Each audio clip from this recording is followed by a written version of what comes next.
எல்லாருக்கும் வணக்கம். இந்த வீடியோவில் ஒரு பிரிக் ஒர்க் கட்டு வேலை பண்ணுறீங்க பார்த்தீங்களா, உங்கள் வீட்டுக்கு செங்கலை வச்சு கட்டு வேலை பண்ணும்போது என்னென்ன விஷயத்தை நீங்கள் முக்கியமாக கவனிக்கணும் அப்படின்றத இந்த வீடியோவில் பார்க்குறோம். ஸோ நான் இந்த ப்ராசஸை ஒரு ஸ்டெப் பை ஸ்டெப்பாக சொல்கிறேன். இந்த ஸ்டெப் பை ஸ்டெப் ப்ராசஸை நோட் பண்ணி வச்சுப்பாங்க, இல்லைனா இந்த வீடியோவை டவுன்லோட் பண்ணி வச்சுப்பாங்க. இந்த ப்ராசஸை ஸ்டெப் பை ஸ்டெப்பாக ஃபாலோ பண்ணுறாங்களா உங்கள் வீடு கட்டுற இன்ஜினியர், இல்லை உங்கள் கான்ட்ராக்டர், உங்கள் மேஸ்திரி அப்படின்றத கரெக்டாக செக் பண்ணி, இல்லை நீங்களே கூட இதை எப்படி பண்ணுறாங்கிறத பார்த்து செக் பண்ணிக்கோங்க. என்ன ப்ராசஸ் முதல்ல அப்படின்னா, ஒரு கட்டு வேலை பண்ண போகிறீங்க அப்படின்னா ஃபஸ்ட்டு உங்களுடைய கல்லை நனைக்கணும். ஒரு செங்கல் வச்சு நீங்கள் வீடு கட்டுறதா இருந்தாலும் சரி, இல்லை வேறு எந்த ஒரு ஏஏசி பிளாக்கை தவிர, ஓகேங்களா, ஏஏசி பிளாக்னு பார்த்தீங்களா, அதை தவிர மீதி எந்த கல்லை வச்சு நீங்கள் வீடு கட்டினாலுமே அந்த கல்லை நனைக்கிறாங்களா அப்படின்றத பார்க்கணும். ரொம்ப ரொம்ப முக்கியமான ஒன்று இதுதான். ஏன்னா ஒரு செங்கல் அப்படின்றது பார்த்தீங்கன்னா வெயிலில் அவுட்டர் எக்ஸ்டர்னலில் பார்த்திங்கன்னா நீங்கள் ஸ்டோர் பண்ணி வச்சுருப்பீங்க. அதுக்கு மேலே வெயில் அடித்து ரொம்ப ஹாட்டாக இருக்கும், ஓகேங்களா. அப்படி இருக்கும்போது இந்த கல்லை நீங்கள் நினைக்காமல் வச்சுட்டு அதுக்கு மேலே கலவை, ஓகேங்களா, மாட்டர்னு சொல்கிறோம், அந்த மாட்டரை மிக்ஸ் பண்ணி வைக்கும்போது அந்த மாட்டரில் இருக்கக்கூடிய ஈரப்பதத்தை இந்த கல் அப்சர்வ் பண்ணிக்கும். நீங்கள் கல்லை நினைக்காமல் கட்டும்போது இந்த கல் அந்த ஈரத்தை அப்சர்வ் பண்ணிக்கும். ஸோ அப்படி அப்சர்வ் பண்ணும்போது அந்த மாட்டருக்கு தேவையான தண்ணி கிடைக்காமல் போகும். நம்ம மிக்ஸ் பண்ணி கரெக்டாக அந்த மாட்டார்னு சொல்கிறது என்னென்னா கலவை, அந்த செங்கலை வச்சு கட்டும்போது சிமெண்ட்டையும் மண்ணையும் மிக்ஸ் பண்ணி ஒரு கலவை போடுவாங்க பார்த்திங்கன்னா, அந்த கலவையை தான் மாட்டர்னு சொல்கிறோம். அந்த மாட்டருக்கு தேவையான ஈரப்பதத்தை நம்ம தண்ணி போட்டு மிக்ஸ் பண்ணி வச்சுருப்போம். இந்த கல் நினைக்காமல் நம்ம கட்டும்போது, கல்லை வச்சுட்டு அதுக்கு மேலே கலவையை போடும்போது இந்த கல் பார்த்திங்கன்னா ஹாட்டாக இருக்கும், சூடாக இருக்குன்னு சொன்னோம் பார்த்திங்களா. அப்படி இருக்கும்போது என்ன பண்ணணும் பார்த்திங்கன்னா, அந்த மாட்டர் கலவையில் இருக்கக்கூடிய ஈரப்பதத்தை இந்த கல் அப்படியே அப்சர்வ் பண்ணி, அப்படி அப்சர்வ் பண்ணும்போது அந்த கலவைக்கு தேவையான தண்ணி பார்த்திங்கன்னா கிடைக்காமல் போகும். அப்படி கிடைக்காமல் போகும்போது அதுக்கான ஸ்ட்ரென்த் பார்த்திங்கன்னா மிஸ் ஆகும். அந்த கலவைக்கான ஸ்ட்ரென்த் மிஸ் ஆகும். கரெக்ட் கல் வச்சு போகும்போது கரெக்டான பாண்டிங் இருக்காது, சீக்கிரமாக கீழே இடிஞ்சு விழுந்துடும். ஸோ அதனால் ரொம்ப ரொம்ப முக்கியமான ஒன்று, கல்லை நினைக்கிறாங்களா அப்படின்றத பார்க்கணும். ஃபஸ்ட்டு திங், கல்லை நினைச்சி வீடு கட்டணும். ஃபஸ்ட்டு கட்டுறதுக்கு முன்னாடி கல்லை நினைக்கணும். அடுத்து பார்த்திங்கன்னா கலவை கனம்னு சொல்கிறோம், திக்னஸ் இருக்குது பார்த்திங்கன்னா, அதை முடிஞ்ச அளவுக்கு 3/4 அங்குலத்துக்கு மேலே போகாத மாதிரி பார்த்துக்கோங்க. 3/4 அங்குலம்ன்றது 18 mm, ஓகேங்களா, அரை இன்ச்சு வச்சாலே போதும், ஓகேங்களா. ஆனால் ப்ராக்டிக்கலாக அது டிஃபிகல்ட்டின்றதுனால 3/4 அங்குலம் நான் தாண்டி போகாமல் இருக்கிறத பாருங்கள். ஏன்னா நிறைய பேர் நினைப்பீங்க கலவை கன்னத்தை அதிகமாக வச்சா ஸ்ட்ரென்த் அப்படின்னு. அப்படி எதுவுமே கிடையாது. கலவை கன்னத்தை எந்த அளவுக்கு கம்மியாக நம்ம வைக்க முடியுமோ அந்த அளவுக்கு வச்சா மட்டும்தான் அந்த கட்டு வேலை பார்த்திங்கன்னா அந்த பிரிக் ஒர்க் ஸ்ட்ராங்காக இருக்கும். ஸோ அதனால் 2வது விஷயம், கலவை கனம் அரை இன்ச்சு இருந்தால் ரொம்ப சூப்பர்.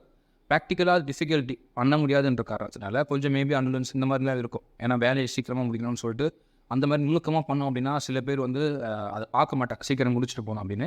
ஸோ ப்ராக்டிக்கல் டிஃபிகல்ட்டி இருக்கிறதுனால முடிஞ்ச அளவுக்கு 3/4 அங்குலத்தை மெயின்டைன் பண்ணுங்க அப்படின்றது 2வது விஷயமா இருக்குது.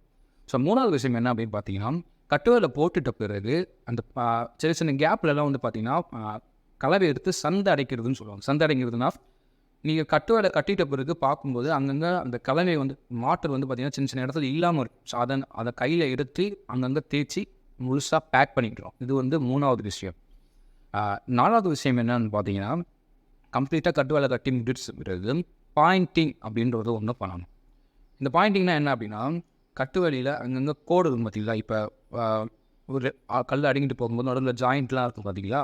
இந்த ஜாயிண்ட்லேயே என்ன பண்ணணும்னா ஒரு குச்சி இல்லைன்னா எதனா ஒரு கட்டை எடுத்து அழகாக கோடு போட்டு விடணும். ஹரிசாண்டலாக கோடு போடணும், வெர்டிக்கலாக கோடு போடணும். இந்த கோடு எதுக்கு போடுறாங்க அப்படின்னா பார்க்குறதுக்கு அழகாக இருக்கும் ஒன்று. ஏன்னா அதை விட்டு ரொம்ப முக்கியம் என்ன அப்படின்னா, இன்கேஸ் அந்த கேப்பில் அந்த கலவை வச்சோம் பார்த்திங்கன்னா, அந்த கேப்லாம் பார்த்திங்கன்னா சம்டைம் கலவை இல்லாமல் இருந்ததுன்னா நம்ம இதை போட்டு அமுக்கும் போது, அதாவது அந்த குச்சை வச்சு தேய்க்கும் போது கலவை டைட்டாக போய் பேக் ஆகும், ஓகேங்களா. ஸோ அதுக்கு தான் இந்த பாயிண்டிங் அப்படின்றது ரொம்ப முக்கியமான பண்ணுவோம். ஸோ 4 விஷயம் பார்த்துருக்கோம். கடைசியாக இன்னொரு விஷயம் அதை நான் கடைசியாக சொல்கிறேன். ஸோ இன்னொரு திருப்பி பார்த்துடலாம். முதல்ல கல்லை நினைக்கணும். கலவை கணம் 3/4 அங்குலத்தை தாண்டாமல் பார்த்துக்கோங்க. அடுத்த விஷயம் சந்தை அடைக்கிறது, அதை அடைக்காமல் விடக்கூடாது. ஏன்னா கட்டுவேலை கட்டிட்டு முடிச்சிட்ட பிறகு எங்கெங்கெல்லாம் கலவை இல்லாமல் இருக்கோ அதில் கையில் கலவை எடுத்து சந்தை அடைக்கணும். 4வது விஷயம் பாயிண்டிங் பண்ணணும். அது ரொம்ப ரொம்ப முக்கியம்.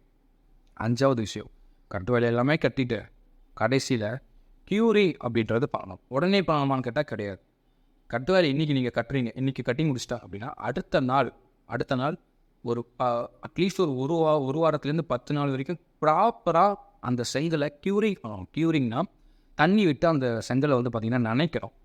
இது நினைக்காம பண்ணி விட்டுட்டோம் அப்படின்னா நம்ம இந்த 4 ஸ்டெப்பு சொன்னோம் பார்த்தீங்கன்னா, இந்த ஸ்டெப்பை ப்ராப்பராக நம்ம மெயின்டைன் பண்ணி பிரிக் ஒர்க் பண்ணாலே இந்த கடைசியாக வரக்கூடிய இந்த ஸ்டெப்பை நம்ம மிஸ் பண்ணிட்டோம் அப்படின்னா, க்யூரிங் பண்ணாமல் விட்டுட்டோம் அப்படின்னா, நம்ம பண்ண மொத்த வேலையும் சிறப்பாக இருந்தாலும் சுத்தமாக வேஸ்ட்டு.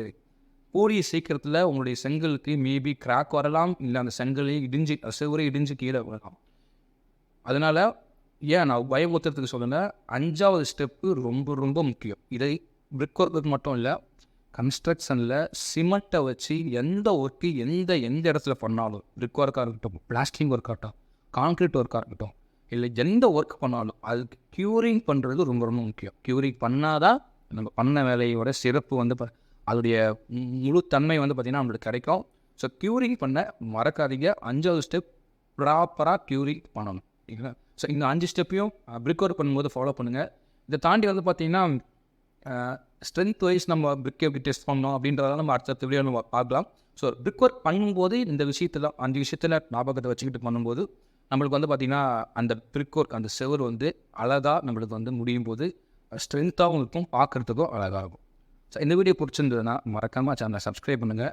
ஸோ இது மாதிரி தகவலாம் உங்களுக்கு தேவைப்படுறது நீங்கள் விரும்புனீங்கன்னா நம்ம சேனலை மறக்காமல் சப்ஸ்கிரைப் பண்ணி வச்சுக்கோங்க. சப்ஸ்கிரைப் பண்ணிங்கன்னா நாங்கள் போடுற வீடியோ வந்து உங்களுக்கு வந்து சேரும், நீங்கள் மிஸ் பண்ணாமல் பார்க்கலாம். ஸோ தேங்க்ஸ் ஃபார் வாட்சிங்.